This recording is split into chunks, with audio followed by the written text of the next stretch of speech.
Nagbantay ang ilang Dabawenyo sa pagsisimula ng impeachment trial ni VP Sara Duterte.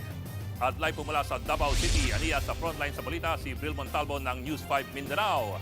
Bril, anong reaksyon ng mga taga-Davao sa pagsimula ng trial ni VP Sara? At may update na ba tayo kung nasaan ngayon ang bise?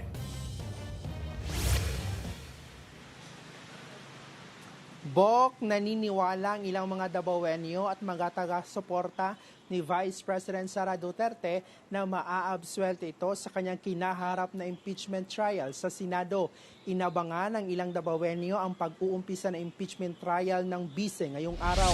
Ang ilan sa mga nakausap ko rito sa Davao, iginiit na pinopolitika lang at ginigipit ang bise dahil banta umano ito sa kanyang mga posibleng makakalaban sa 2028 elections. Si Tatay Jovencio 40, kumpiyansang mapapawalang sala si VP Sara, habang ang Davao City Councilor naman na si Mirna Daludo Ortiz, positibo rin na malalampasan ng bise ang trial. Pakinggan natin ang kanilang pahayag. Palagay ko maabsuelto. Kung basehan mo yung constitution, 16 votes equals 2/3 of the total number of the Senate na 24. Yun ang talaga ng ngayon, yung impeachment. Sapat na boto para Sa tingin ko, hindi na makuha yung 16.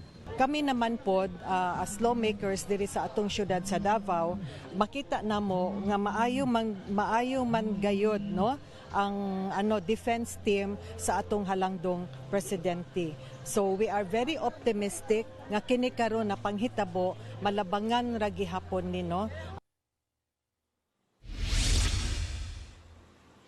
Samantala, nagsagawa naman ng kilos protesta kaninang tanghali ang mga progresibong grupo dito sa lungsod.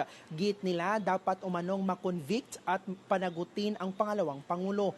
Bago ang impeachment trial ngayong araw, isa sa naging aktibidad ng bise ang pagbisita sa Archdiocesan Shrine of St. Vincent Ferrer sa Bogo City, Cebu. Nagpost pa siya sa social media ng mga larawan ng kanyang pagbisita roon. Ayon sa bise, nagtirik siya ng kandila para ipanalangin ang kapayapaan ng bansa at ang kaligtasan ng mga Pilipino. Kasama rin daw sa kanyang mga dasal ang sanay makauwi na ang kanyang ama na si dating Pangulong Rodrigo Duterte na kasalukuyang nakakulong sa ICC sa The Hague, the Netherlands.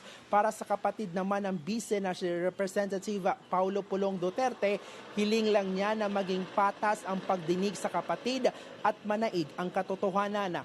Boka, patuloy nating inaalam kung nasaan si VP Sara ngayon, pero nauna nang sinabi ng isa sa kanyang legal counsel na si Attorney Michael Powa na naghahanda raw ang bise dahil sa paparating na bagyo. Dagdag pa ni Powa, nakahanda namang humarap si VP Sara sakaling kailangan ito sa pagdiniga. Yan muna ang latest. Balik sa inyo dyan, Bok. Maraming salamat, Bril Montalvo. Mga kapatid, Julius Babaw po. Para sa komprehensibo at makabuluhang balitaan at talakayan, mag-follow at mag-subscribe na sa social media pages ng News 5.